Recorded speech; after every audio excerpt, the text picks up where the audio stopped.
Hello hello hello नमस्कार मंडळी, कसे आहात? आज आहे संडे आणि संडेला असते घाई. तर आज आता जस्ट 10 वाजलेले आहे आणि माझे सर्व कामंसुद्धा झालेले आहे. मी फ्रेशसुद्धा झालेले आहे, आंघोळ वगैरे सर्व झालेलं आहे. आज माझे मिस्टर आणि माझे सासरे दवाखान्यामध्ये जाणार आहे, त्यामुळे मी त्यांचा नाश्ता वगैरे करून ते जाण्यास रेडीसुद्धा झाले आहे. तर ते निघाले आहे आता हॉस्पिटलमध्ये जाण्याकरता आणि मी माझे जे बाकीचे कामं आहे ते आता करून घेते. तर चला मग आतमध्ये जाऊया. इकडे नाश्ता झाल्यानंतर मी लगेचच स्वयंपाकाची तयारीसुद्धा केली. तुम्ही बघू शकता इथे मी कुकरसुद्धा लावलेला आहे आणि चपाती बनवण्यासाठी कणिकसुद्धा मळून ठेवलेली आहे. सकाळी लवकर जर स्वयंपाक झाला तर बरे राहते.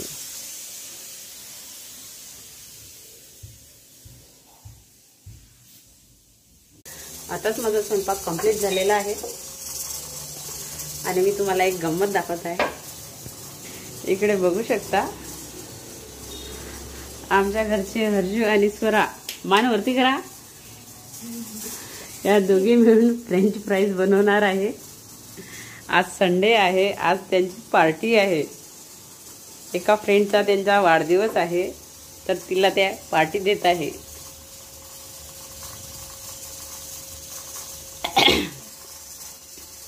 त्यांना मी म्हटलं मी करून देते, तर त्या म्हणाल्या नाही आम्हीच करतो, आम्हाला करता आला पाहिजे, म्हणून त्यांचेच काम सुरू आहे. पट्टपट्ट करा. हां टाका. हां, फ्रेंच फ्राईज बनवण्यासाठी सर्वात आधी गॅसवरती पाणी ठेवलेलं आहे, त्यामध्ये थोडं मीठ टाकलेलं आहे यांच्या पद्धतीनुसार. आता गॅसला वरचू पहिले डब्बा ठेवून देते. हां,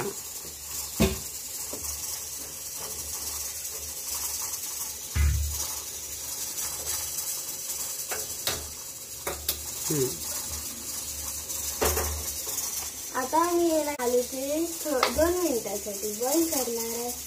आलूचे काप आलूचे काप 2 मिनिटांसाठी करणार आहे, तर म्हणून हमारा व्हिडिओ देखते रहिए. इकडे आलू शिलून झाले तुमचे. पाणी गरम करायला ठेवलेले आहे, तोपर्यंत पटापट आलूचे काप करा.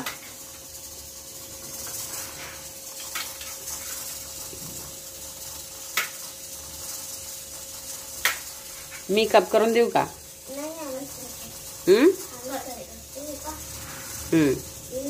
खराब जर असेल तर ते काढून घ्या.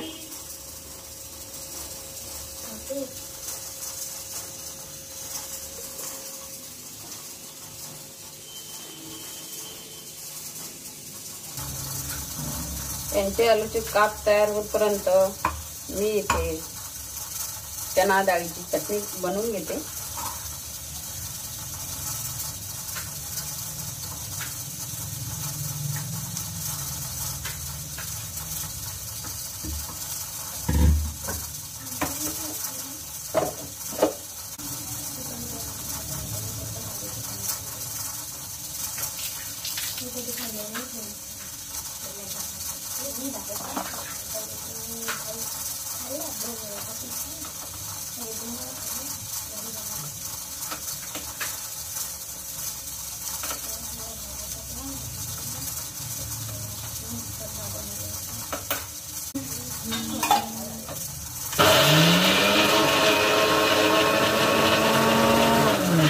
गॅस बंद झाला. आता इथे आमचे फ्रेंच फ्राईज आता झाले आहे, तर एकदम फ्रेंच फ्राईज झालेले आहे. फक्त आता याला तिला सांगता नाही येत आहे. आलूचे काप फक्त 2 मिनिट त्यांना बॉईल करून घ्यायचे आहे, तर इथे ते काप बॉईल झालेले आहे. आता ते एका प्लेट मध्ये काढून घेणार. काढ हर्षू.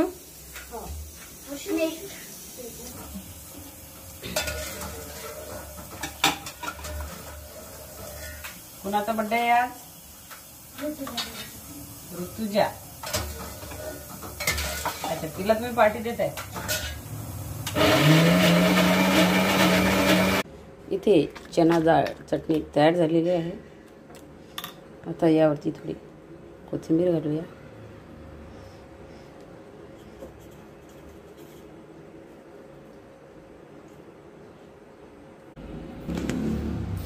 चना दाल चटणी रेसिपी जर तुम्हाला हवी असेल तर मी खाली डिस्क्रिप्शन बॉक्समध्ये लिंक दिलेली आहे, ती तुम्ही नक्की जाऊन बघा.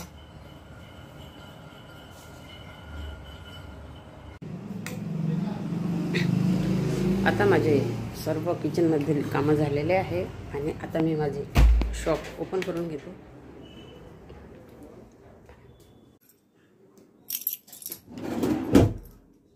आमच्याकडे फ्रेंच फ्राईज तयार होत आहे. तर इकडं फ्रेंच फ्राईज फ्राय करणं तयार आहे. या ज्या दोघी मॅडम आहे छोट्या छोट्या, इकडे बघा सोरा मॅडम, त्यांची फ्रेंच फ्राईज सुरू आहे तळणं. काढ काढ काढ, झाले झाले. गॅस कमी करून घ्यायचा. असं असं असं असं हे जे आहे ना, असं काढा. काढ पटपट असं तेल हे करून घ्या. नंतर काढू दे, आधी पूर्ण काढू दे तिला. हळूहळू करा. हा, हळू करा. चला मग जाऊ मी तिकडे. माझ्या घरी आले हर्षूचे फ्रेंड्स. हर्षूच्या मैत्रिणी आले आहे आणि त्यांची डबा पार्टी सुरू आहे. आपण चुपचाप जाऊया. हाय.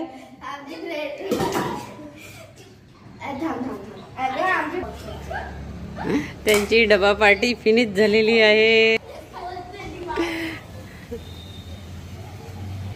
आणि आता त्या मस्त मस्ती करत आहे. 3 तारखेला नवरात्र सुरू होणार आहे. तर माझ्या घराजवळ दुर्गादेवी बसत असते. थांबा, मी तुम्हाला 1 मिनिट दाखवतो. हा बघा दुर्गादेवीचा पेंडॉल. हा पेंडॉल आहे ब्लॅक कलरचा. तयारी जोरदार सुरू आहे आणि हे रस्त्याने तुम्ही बघू शकता खांबसुद्धा गाडलेले आहे आणि इकडे जे डेकोरेशनचं काम करणारे आहे ते व्यक्ती कामसुद्धा करत आहे. घराजवळ मस्त डेकोरेशन आणि सिरीज लावून असते. 10 दिवस नवरात्राचे कसे जातात ते काही कळतच नाही. सर्वत्र मस्त रोषणाई रोषणाई असते आणि माहोलही खूप सुंदर असतो. आमच्या वर्धेमध्ये नवरात्र हे एकदम जोरात असते. तर तुम्हीही नक्की नवरात्रामध्ये दुर्गादेवीचं दर्शन करायला नक्की या.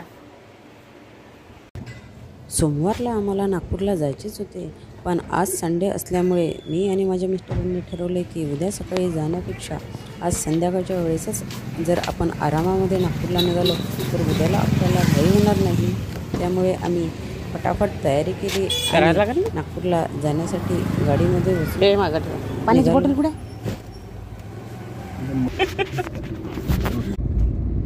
आता वाजलेले आहे संध्याकाळचे 5 सायंकाळचे आणि आम्ही निघालो आहे नागपूरला अर्जंट काम असल्यामुळे. हॅलो, आम्ही निघालो आहे नागपूरला आणि हा बॅचलर रोड आहे. आता हे दाखवतो तुम्हाला. हा रोड बघा किती छान आहे. मस्त सौंदर्यीकरण केलेलं आहे. छान दोन्ही बाजूला झाडं आहे. आणि हे आमच्या वर्धेमधील पंकज भोयर यांचे कॉलेज, भोयर कॉलेज.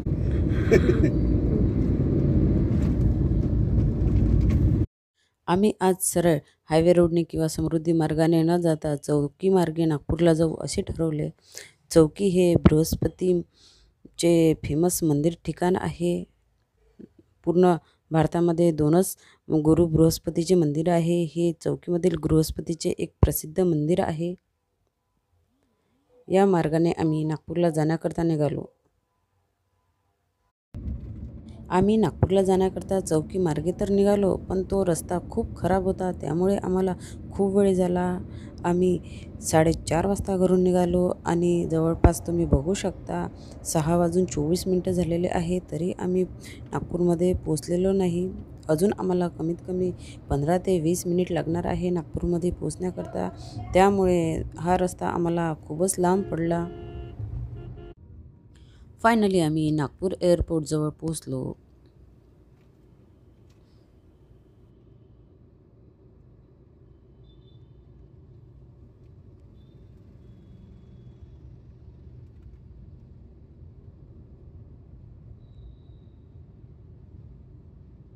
हे बघा नागपूरचे एअरपोर्ट किती सुंदर आहे. आतमध्ये सुद्धा खूप सुंदर आणि भव्य आहे. बाहेरून तर याची सुंदरता खूप छान दिसते आणि तशाच प्रकारे आतमध्ये सुद्धा आहे. तुम्ही बघू शकता किती सुंदर दिसत आहे आणि संध्याकाळच्या वेळेस तर लाइटिंगमुळे अजूनच हे एअरपोर्ट उठून दिसते. सिग्नल बंद असल्यामुळे 2 मिनिट आम्ही इथे पुन्हा थांबलो.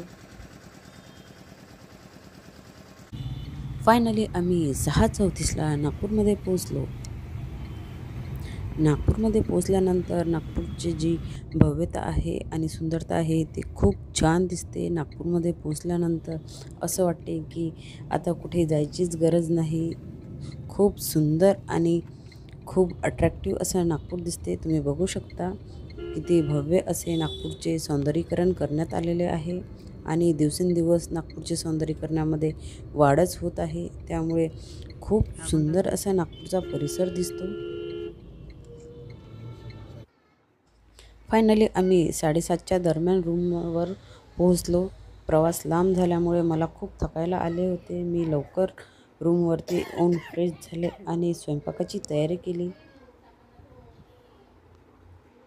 स्वयंपाकामध्ये मसाले भात आणि कढी हे बनवून आम्ही लवकर जेवण केले आणि लवकरात लवकर आराम करू असे ठरवले, कारण की सकाळी आम्हाला लवकर बाहेर जायचे होते. सो आजचा ब्लॉग इथपर्यंतच. उद्या पुन्हा भेटूया. बाय.